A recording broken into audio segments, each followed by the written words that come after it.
Salmo 40, mas antes de nós começarmos, vamos pedir a condição do Senhor para que Ele fale, o Espírito Santo fale a cada um de nós, principalmente a mim.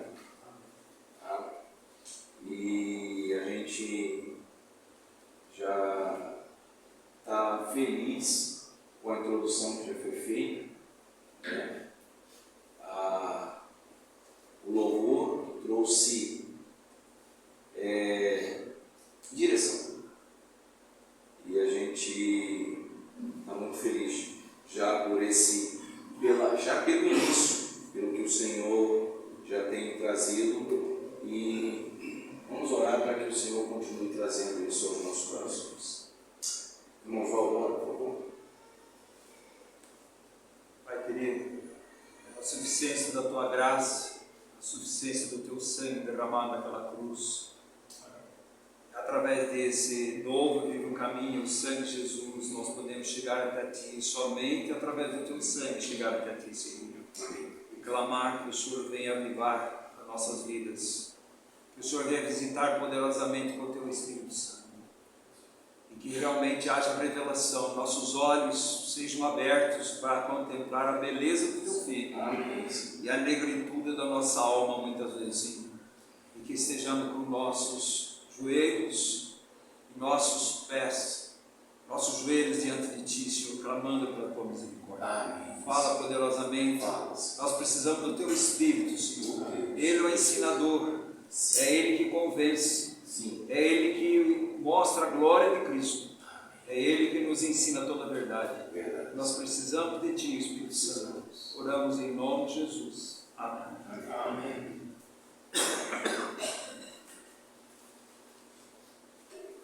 Amados, como eu falei, a gente começou já com uma pequena introdução, trazendo o Salmo 50, e realmente isso já impactou as nossas vidas, pelo menos a minha. Eu espero que alcance a cada um de vocês. E agora, a gente analisando um pouquinho no transcorrer, a gente vê que o louvor que trouxe aqui, a gente se gloria ao pé da cruz.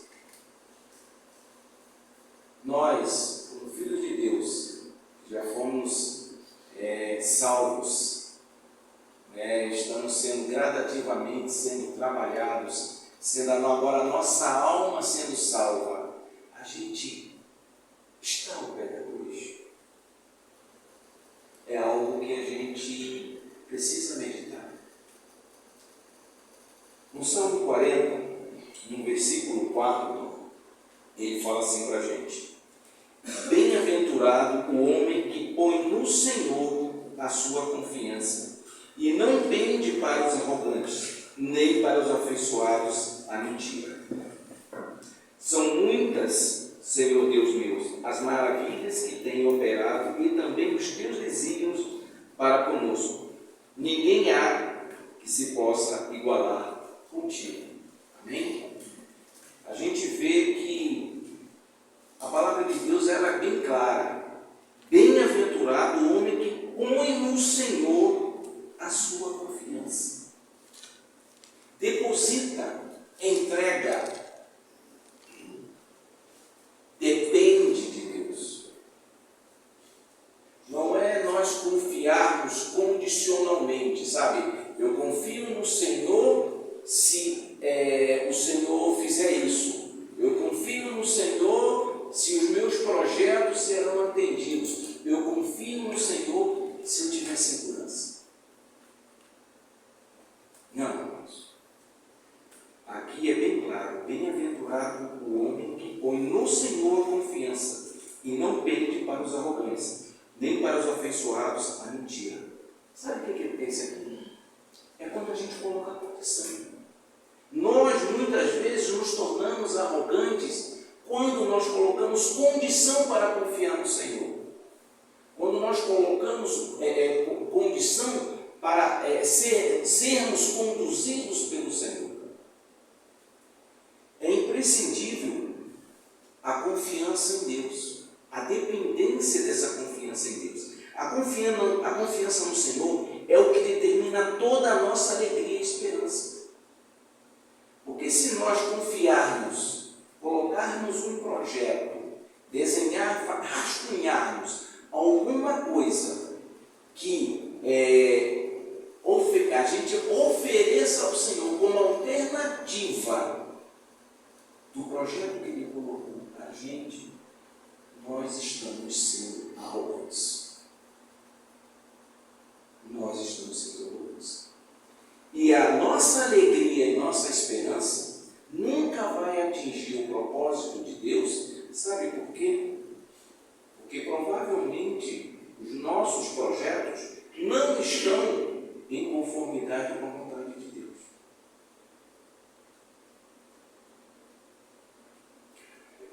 O que tem fora do Senhor que nos traz algum tipo de esperança ou algum tipo de alegria? Tem alguma coisa?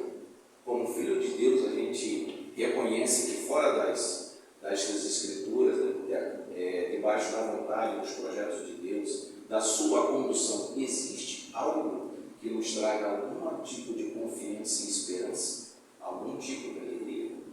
Não existe. Muitos de nós gostariam de sermos mais felizes do que já somos. Como filhos de Deus, já temos a salvação. Já podemos descansar e nos alegrar nisso. Confiar que o Senhor vai continuar fazendo o seu projeto, vai fazendo a sua obra em nossas vidas, agora na nossa mente e no nosso coração, porque o Espírito nós já ganhamos, e ganhamos dele próprio. Alguns pensam que se pudessem viajar mais, ou ter algo mais, ou segurança, talvez segurança já desse a alegria e a esperança que precisássemos. A gente já ficaria satisfeito. Não existe. Fora do Senhor não existe nada de esperança e nem alegria. Alguns pensam em termos mais grandiosos. Se pudessem estabelecer justiça em sua parte do mundo, eles seriam mais felizes. E olha, tem alguns que pensam que se conseguir colocar a justiça, implantar a justiça em um espaço, numa área determinada, já consideram feliz, como se nós conhecêssemos e fôssemos sábios para trazer algum tipo de justiça, de haver equilíbrio, equidade, sem a comunhão, sem a condução do Senhor. Nós não temos isso. Em algum momento falharemos. Fora do Senhor não tem nenhum tipo de justiça. Alguns argumentam que há alegria em apreciar a beleza da criação ou explorar a espiritualidade. No entanto, somos continuamente confrontados pelo fato de que algo estraga os nossos empreendimentos e se instala como poeira em todos os nossos sonhos. Olha só que isso realmente é verdade. A gente buscar a confiança em qualquer outra coisa que não seja debaixo da condução do Senhor, na dependência do Senhor, amados, vai ser uma luta. Não tem nada que possa nos agradar disso, descansar nisso. A felicidade deriva dessas coisas, é sempre frágil, é facilmente quebrada e não pode durar. Não tem fundamento, nem lastro. Impérios se levantam e logo caem. Fora do Senhor não tem nada que se estabelece, nada que perpetua.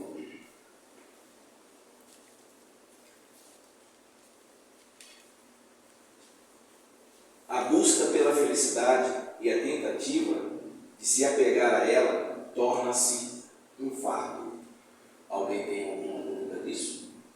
De você construir, de você projetar alguma coisa, né? Essa segurança, essa estabilidade, confiar nessas coisas e elas não se concretizarem, elas começam a se tornar um fardo. Um fardo. E muito pesado de nós carregarmos. Por quê? Elas não estão baseadas na confiança em Deus, na confiança na sua palavra, na sua instrução. Elas não têm fundamento, não têm base. Elas logo começam a apresentar o quê? As suas falhas. E, consequentemente, nós o quê? Começamos a ter um peso. Precisamos fazer algo a mais. Precisamos melhorar o nosso desempenho, o nosso. Para quê? Para que possamos ter o quê? Mais confiança nos nossos projetos, não nos projetos de Deus. E eles vão o quê? Ruindo. Não é isso que acontece? Nossa busca pela felicidade duradoura permanece fútil enquanto não olhamos por onde o salmista diz que ela só é encontrada fundamentalmente em um relacionamento com o nosso Deus Criador. Começamos pelo pecado. Como começou o nosso relacionamento com Deus? Na verdade, não fomos nós que começamos o relacionamento com Deus. Deus começou o relacionamento com Deus. Aonde? Quando? Antes da fundação do mundo. Isso já estava projetado. Isso já estava determinado. Não era um rabisco, não era um rascunho. O nosso nome já está escrito no livro da vida de antes da fundação do mundo. Isso foi determinado por Deus. Não foi por nós. E o relacionamento que começamos com Deus não é um relacionamento que partiu de nós. Foi dele. Foi dele, começou nele. Ele nos buscou. Ele nos atraiu. Ele nos revelou quem éramos nós, pecadores, inimigos dele. Foi isso que aconteceu. Esse relacionamento partiu dele. Então, se tem alguma coisa que precisa ser feita da nossa parte, é reconhecermos a nossa total fragilidade, total insuficiência fora de Deus. Sem isso, se nós em algum momento achamos que temos algum tipo de qualidade ou sabedoria para que possamos, de alguma maneira, confiarmos em nossas experiências, em nosso conhecimento, nos enganamos. Somos todos fúteis. Fúteis. Infelizmente, é isso que acontece. Mas aonde abundou o pecado, superabundou a graça. Transbordou, alagou. Quando a gente vê que o relacionamento com o nosso Deus Criador começa pelo perdão, a gente vê que essa condição, aonde estava o pecado, abundou, superabundou com o perdão que veio dele. É por isso que esse relacionamento, esse depositar a nossa confiança no Senhor, se faz necessário partir de nós. Sabe por quê? Porque Ele já abriu as portas. Não há restrição da parte dele em nós depositarmos a nossa confiança. Há restrição da nossa parte de querermos obedecer à vontade de Deus. Essa é a diferença. Não há nenhum tipo, as portas já se abriram. Cristo já fez a obra lá na cruz. Agora depende de nós realmente buscarmos isso. O Senhor já nos concedeu o livre-arbítrio. O que nós fazemos com ele? Isso me inclui também.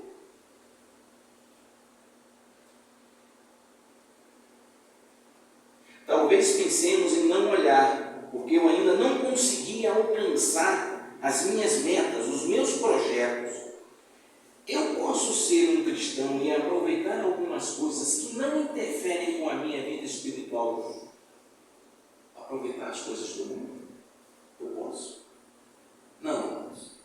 Não existe nada no mundo, nada que possamos aproveitar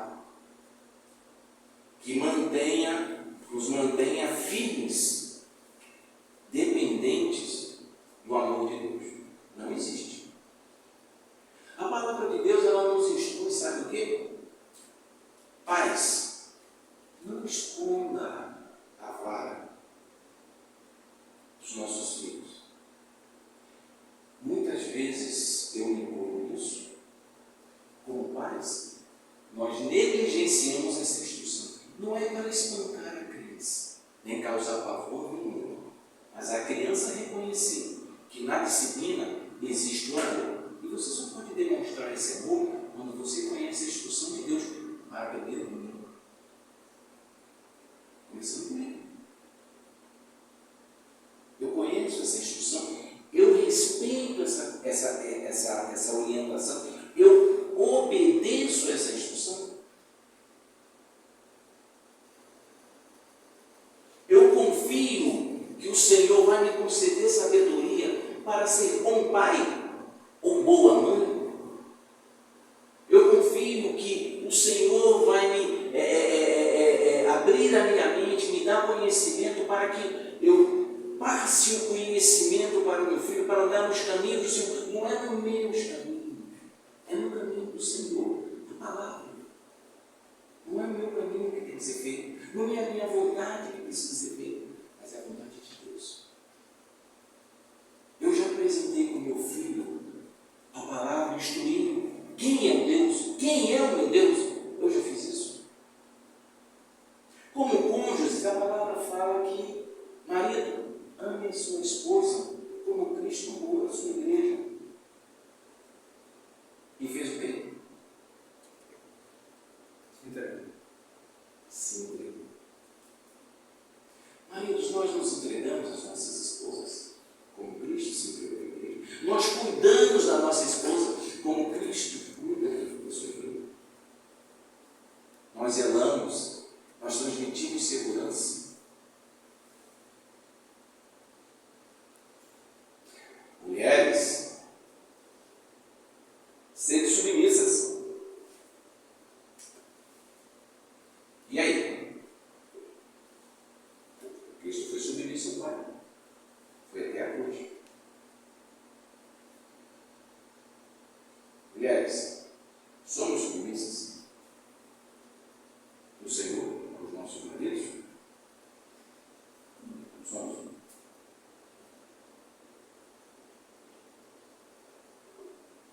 São coisas que a gente pergunta, mas eu confio no Senhor e deposito minha confiança no Senhor. Está tudo nele. O meu casamento está no Senhor. O Senhor é o primeiro no meu casamento. Ele conduz, ele direciona o meu casamento. Eu não estou dizendo inerrância. Não estou dizendo inerrância. Falhas, pecados. Não estou dizendo isso. Mas eu me arrependo e busco o Senhor para que Ele permaneça ali. Apesar de eu muitas vezes dizer com a boca, mas o meu coração não diz isso. Mas eu quero buscar ao Senhor. Eu procuro me aprimorar, eu procuro buscar ao Senhor para que meu casamento seja realmente um casamento aonde o Senhor é o principal. Não a minha vontade. Não é a vontade da esposa, não é a vontade do marido, mas a vontade de Deus. Como pais, nós orientamos os nossos filhos no caminho do Senhor. Então a gente vê nesses princípios, a gente vê as nossas falhas. Quando a gente diz que confia no Senhor, que minha vida está sob a orientação, sobre o governo, sobre a vontade de Deus, a gente começa a fazer essas perguntas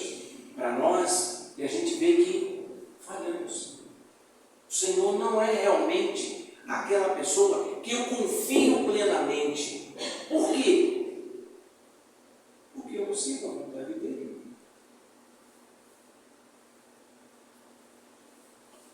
Bem-aventurado é viver de acordo com os ensinamentos de Deus e experimentar a alegria e a paz que vem dessa obediência.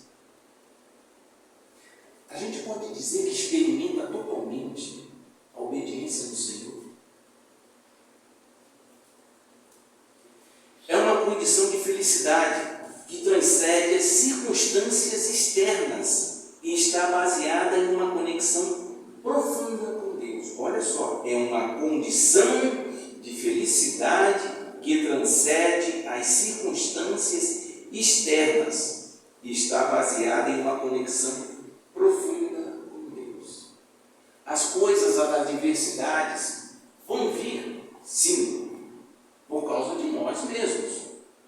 A maioria delas é por nossa causa, porque a gente não segue, a gente não confia no Senhor. A gente tem sempre uma alternativa. O Senhor, a palavra dele, fala para a gente fazer isso.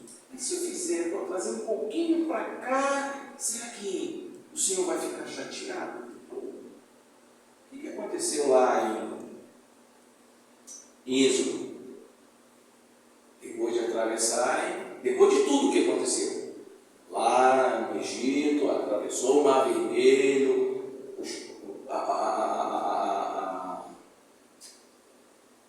qual o nome é? Maná, a água, tudo aquilo. E mesmo assim o povo fez o quê? Não pegou. Não somos nós. Depois daquilo tudo, o povo ainda não confia que o Senhor vai abençoá-los, atravessando o Jordão. Não confia. Somos nós. Sou eu. Muitas vezes fazemos isso. Resistindo à ordem, à orientação e à liderança de Deus na minha vida. Porque se nós somos filhos, qual é o nosso receio de obedecer a palavra? O Senhor já me salvou, o Senhor já me resgatou dessa condição que eu estava. Eu agora sou regenerado, sou salvo, eu tenho um lugar celestial. Por que as outras coisas não terão continuidade na minha vida? Se o Senhor, próprio Senhor, prometeu que já preparou uma morada para mim. Por que eu não preciso confiar nisso? O Senhor já preparou.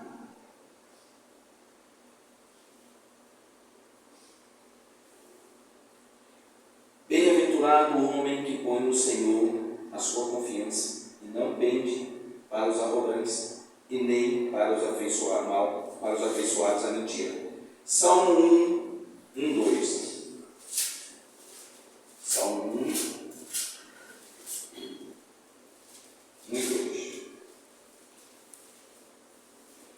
Bem-aventurado o homem que não anda no conselho dos ímpios, nem se detém no caminho dos pecadores, nem se assenta na roda dos escarnecedores. Antes o seu prazer está na lei do Senhor, e na sua lei medita de dia e de noite.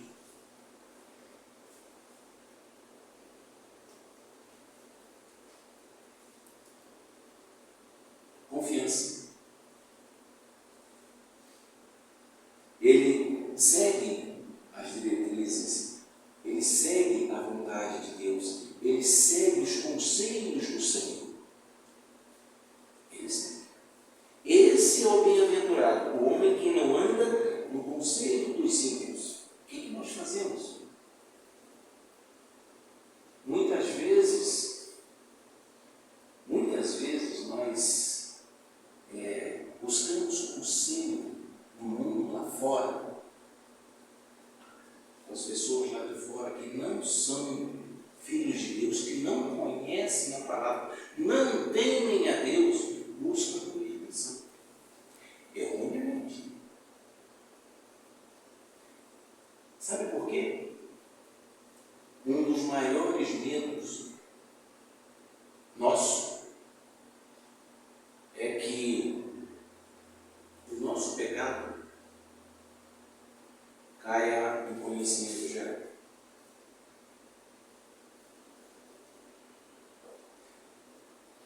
Mas isso, amados, vou dizer mais uma vez, é arrogância. Sabe por quê? Porque dentro da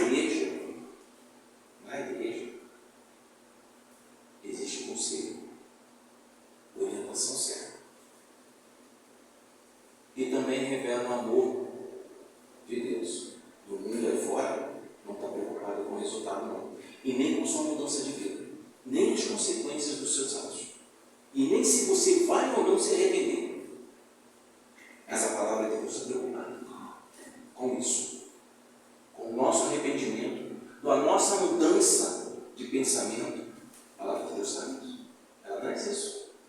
Para que nós mudemos o nosso pensamento, aprendemos a confiar no Senhor, depender do Senhor e ser amados. Amados. Porque no mundo não tem amor. E nós muitas vezes abrimos mão dessa condução, desse agir dentro da igreja, com medo de cair para outras pessoas. Mas se procurarmos pessoas realmente que vivem de acordo com a vontade de Deus, amados, vamos ser sinceros.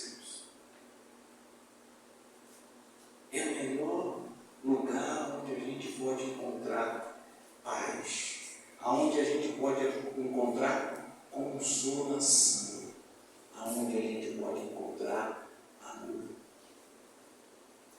No mundo não vai encontrar isso. O nosso medo, as nossas atitudes,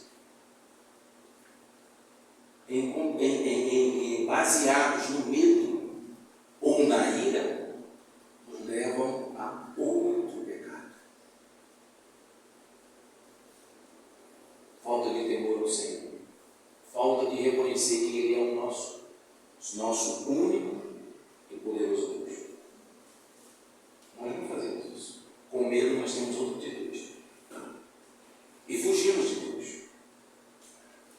Amados, na igreja existe consolação.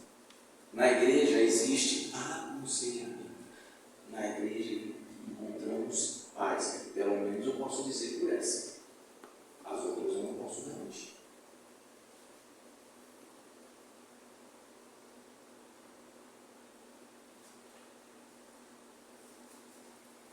Salmo 34, 8.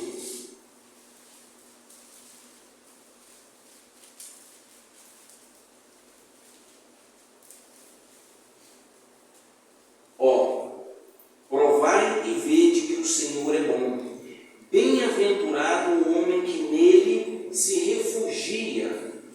Temei o Senhor, vós os seus santos, pois nada falta aos que o temem. Os leãozinhos sofrem necessidade e passam fome, porém os que buscam o Senhor, bem nenhum lhe faltará.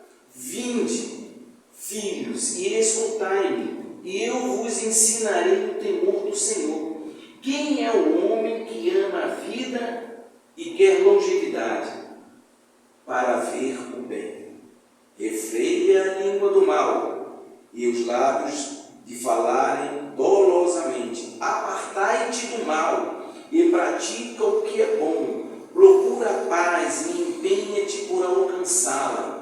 Os olhos do Senhor repousam sobre os justos e os seus ouvidos estão abertos ao seu clamor. Salmo 84, 12.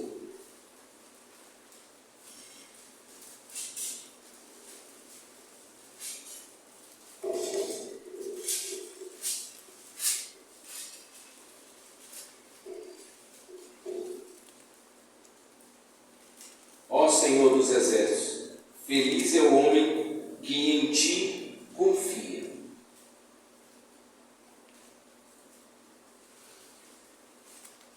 Versículo 5 do 40. São muitas, Senhor, Deus meu, as maravilhas que tem operado, e também os teus desígnios para conosco. Ninguém há que se possa igualar contigo. Salmo 134, 17. Não preciso abrir. Que preciosos para mim, ó Deus, são os teus pensamentos. É como a grande e como é grande a soma deles. Se os contasse, excedem os grãos de areia. Contaria, sem jamais chegar ao fim.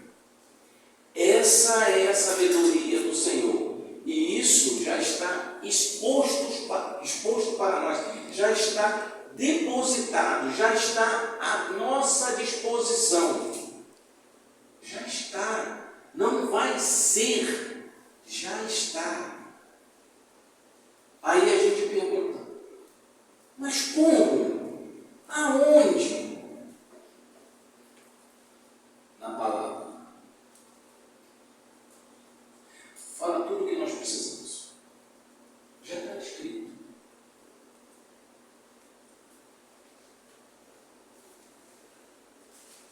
Então a gente vê que não falta, o Senhor não nos abandonou em nenhum momento.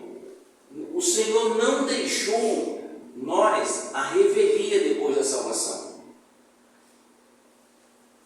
O Senhor não desconsiderou as nossas necessidades depois da salvação. A palavra veio aqui, ó. Está aqui tudo que nós precisamos. Se aí a gente fala assim, poxa, mas é muita coisa. Eu tenho que ler muita coisa.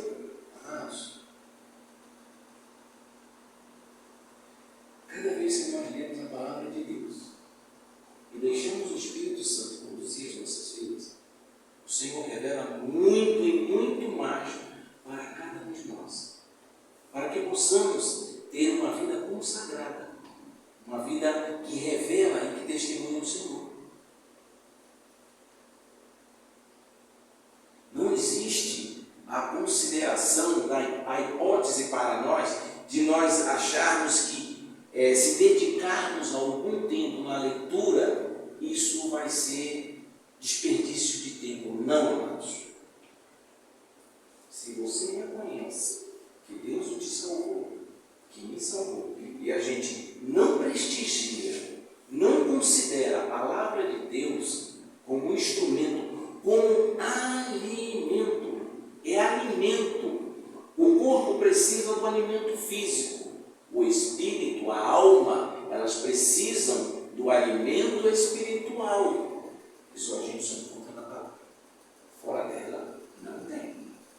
Não é conhecimento.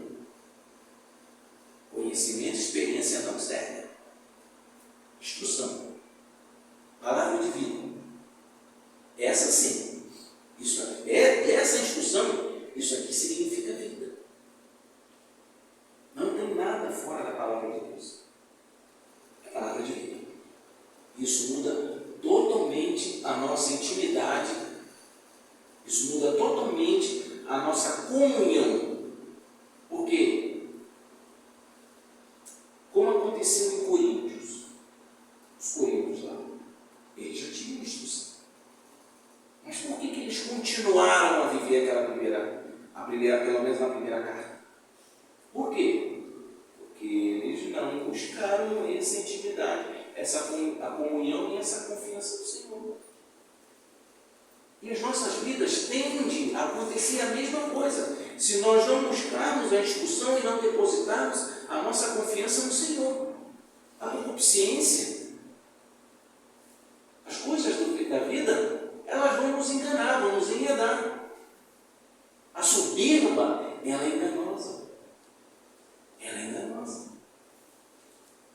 Muito enganosa. Então a gente vê que a instrução do Senhor, a gente aprender a depender do Senhor, a confiar no Senhor, isso muda tudo para nós. A soberba não nos leva a pecar dentro do nosso casamento, não pecar contra os filhos, não pecar na igreja, com os irmãos.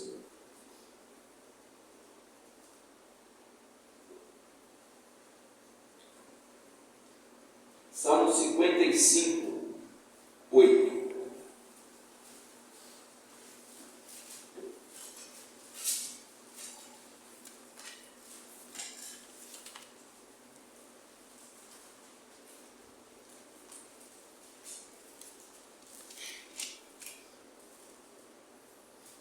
dar-me-ia pressa em abrigar-me do vendaval e da procela.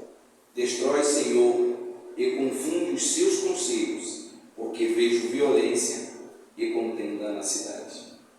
Dia e noite giram nas suas muralhas, e muros de dentro campeiam, e a perversidade e a malícia. Há destruição no meio dela, das suas praças não se apartam a opressão. Isso é que acontece no mundo. Então, quando a gente vê as maravilhas que o Senhor faz em nossas vidas e a gente não reconhece, a gente se engana, é um engodo fora disso. E muitas vezes, quando nós vemos, nós estamos nessa condição. Totalmente, correndo perigo de vida, velho.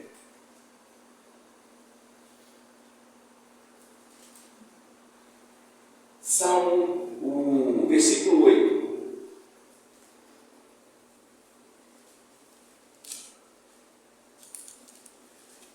Agrada-me fazer a tua 48. Salmo 48.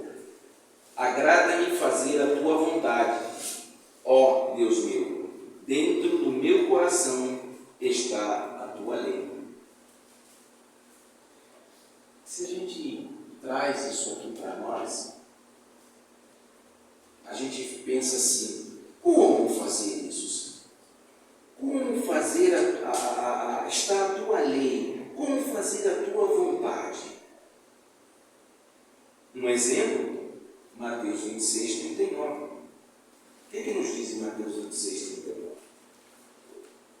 26, 39. Ele diz assim, ó. Mateus 26, 39. Ele nos diz assim: adiantando-se um pouco, prostrou-se sobre o seu rosto, orando, dizendo: meu Pai, se possível, passa de mim este cálice. Todavia, não seja como eu quero, e sim como tu queres. Jesus, obedecendo a vontade de Deus, ele pediu, ele clamou, mas faça segundo a tua vontade. Assim faça, não o que eu quero, e sim o que tu queres. Essa é a confiança. Esse é um exemplo de confiança. Podemos dizer que confiamos no Senhor, podemos dizer que nós não faça a minha vontade, mas faça-se a tua vontade, Senhor, na minha vida e aonde quer que eu esteja, eu possa testemunhar, que eu possa exemplificar, que eu possa engrandecer o teu nome. João 4,34.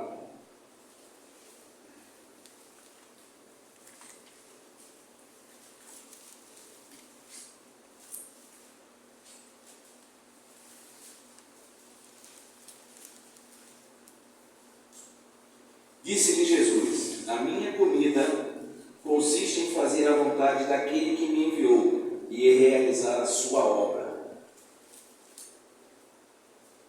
Aqui nós vemos que quando Jesus se refere a isso, nós vemos a alegria e o contentamento o prazer que ele tem de fazer a vontade daquele que enviou, a vontade do Pai. A gente vê que ele vive isso. A minha comida, o alimento dele, a vontade dele está depositada no Senhor. Não tem nada fora disso. Nosso corpo precisa de alimento físico, não precisa? O dele é fazer a vontade do Pai. O dele consiste em querer agradar ao Senhor, em glorificar ao Senhor. E nós somos chamados para isso, para glorificar ao Senhor. Quando nós reunimos e temos a o Cristo cabeça, conduzindo essa reunião, o Espírito Santo dele pairando sobre nós, conduzindo, abrindo as nossas mentes, para que nós ganhemos essa sabedoria, o entendimento da palavra, inclusive eu. Isso é fazer vontade. Que o Senhor quer que nós o quê? Cresçamos nele. Unidade. Não é um mais que os outros. Quando isso acontece, que esse que tenha mais, que tem mais, conceda mais aos demais. Mas a finalidade não é se sobressair. Mas quem tem que se sobressair é o Senhor Cristo. É a pessoa dele, é a obra dele. A finalidade da igreja, da reunião dos santos, é glorificar o Senhor. Como unidade. Não é um mais que os outros, mas unidade.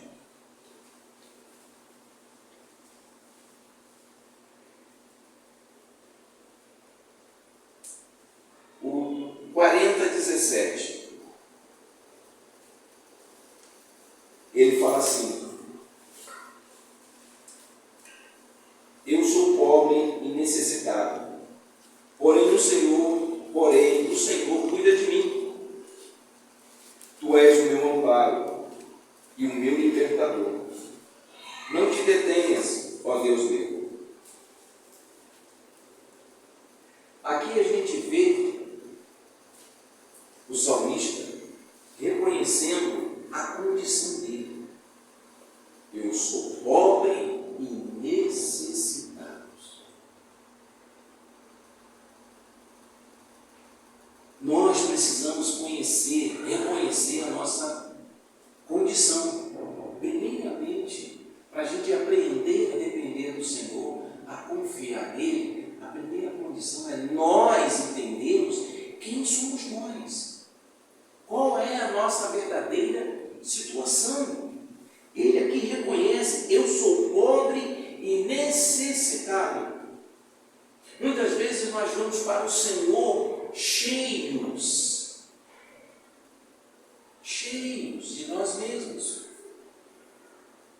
e já determinando para o Senhor o que Ele precisa fazer para mim, para eu sentir alegria, confiança, esperança. Nós já chegamos para Ele cheios, determinando para o Senhor. Aqui o salmista ele fala assim: eu sou pobre e necessitado, porém o Senhor cuida de mim. Ele aqui está dizendo que o Senhor é que vai fazer, vai ser de acordo com a vontade dele. E o Senhor é que cuida de mim. Não é determinar os cuidados que Deus tem que ter comigo. Não.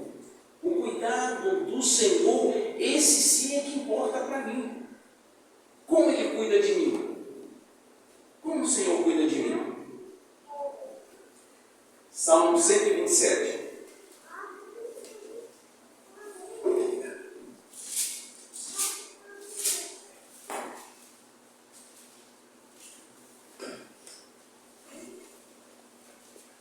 Salmo 127. Ele fala o que para a gente? Se o Senhor não edificar a casa, em vão trabalhos que o edificam. É o Senhor que edifica a casa, não sou eu. Meu lar, minha casa tem muros altos, tem cachorro, tem segurança, tem alarme, tem um monte de coisa.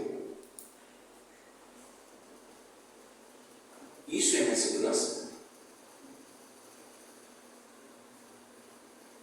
Não. Aqui ele diz: se o Senhor, não sou eu, se o Senhor não edificar a casa, em vão trabalhos que edificam. Se o Senhor não guardar a cidade, em vão vigia a sentinela. Significa que segurança, eu tenho segurança? Eu posso dizer que não, eu consegui segurança para mim. Não, eu não tenho essa segurança.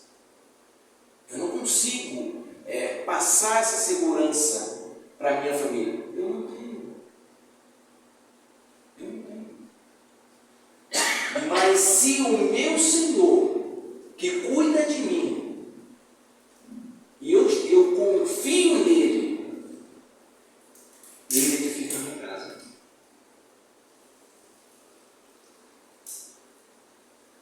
Salmo 128.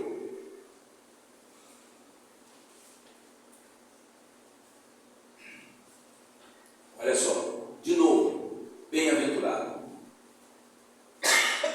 Salmo 128, 1, ele fala assim, ó, bem-aventurado aquele que teme ao Senhor e anda nos seus caminhos. Esse teme aqui é justo e piedoso. A gente vê o quê? Bem-aventurado, feliz, contente.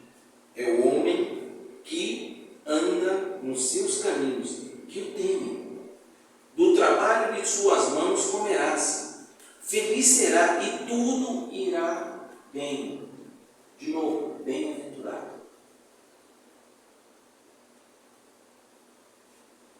No Salmo 5, continuando, vamos lá. Tua esposa no interior da tua casa será como a videira frutífera, teus filhos como rebentos de oliveira, à roda da tua mesa.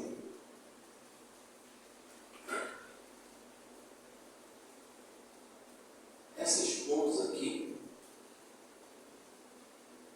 ela só pode ser frutífera, né? Uma planta, ela só pode crescer, desenvolver, se ela for o quê? Cuidado. Maridos, precisamos cuidar das nossas esposas. E ela, em reciprocidade a esse amor, terá filhos e serão como rebentos de oliveira, à roda da tua mesa. Como família, os nossos filhos serão como oliveiras. O oliveira demora a dar fruto, mas mesmo assim, ele só dá fruto se os pais cuidarem de conformidade à palavra de Deus. O Senhor te abençoe. Não, no 4. Eis que será abençoado o homem que teme o Senhor. O Senhor te abençoe desde Sião. Que veja a prosperidade de Jerusalém durante os dias da tua vida. Veja os filhos dos teus filhos. Paz sobre Israel. Amados, a confiança. A gente não está falando em prosperidade material. Não é prosperidade material. É um estado de espírito, confiança, amor, esperança, paz. É uma condição espiritual. E a gente só tem essa condição espiritual, a gente só ganha essa condição espiritual a partir do momento que a gente confia no Senhor. A gente deposita a nossa confiança no Senhor. Não é do nosso, não é do jeito que a gente quer. É entregar e deixar o Senhor trabalhar em nossas vidas. Eu preciso ser trabalhado. Todos nós precisamos ser trabalhados. Agora, nós confiamos na mão do oleiro. Eu confio na mão do oleiro. É algo que a gente precisa refletir. Porque se eu não confio na mão do oleiro, como eu posso depositar minha confiança nele? É por causa do oleiro ou é por causa de mim? O problema está onde? É algo que a gente precisa aprender e entender que os ensinamentos do Senhor, eles são riquezas. Mais uma vez, são inúmeras a sabedoria do Senhor e já estão disponíveis para nós. Precisamos entender, compreender e amar já essa sabedoria e entender que o amor de Deus, ele nos constrange.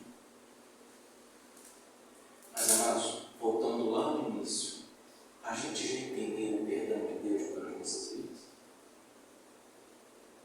Ele nos perdoou e nos amou. Porque se Ele não amasse, nosso nome não estaria escrito no livro. E como filhos de Deus, Ele já nos amou, nos conquistou, nos atraiu. Por que não depositar essa confiança em Deus? Em todas as áreas. Tanto que